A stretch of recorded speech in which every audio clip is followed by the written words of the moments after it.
বৌদি তাহলে বলো আমার কত বিল হলো?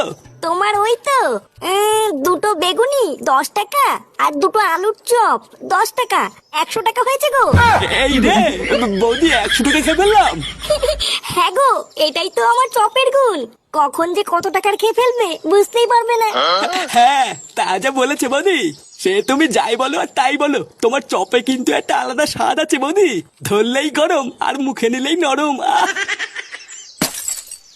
আরে চোদন ল্যাংচা, বৌদির দোকানে তো সেটা ভাঙা ভিড় রে।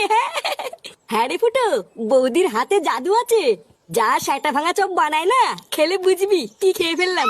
চল তোকে বৌদির সাথে কথা বলিয়ে কাজে ঢুকিয়ে দি। হ্যাঁ বড়া হ্যাঁ, চল চল চল।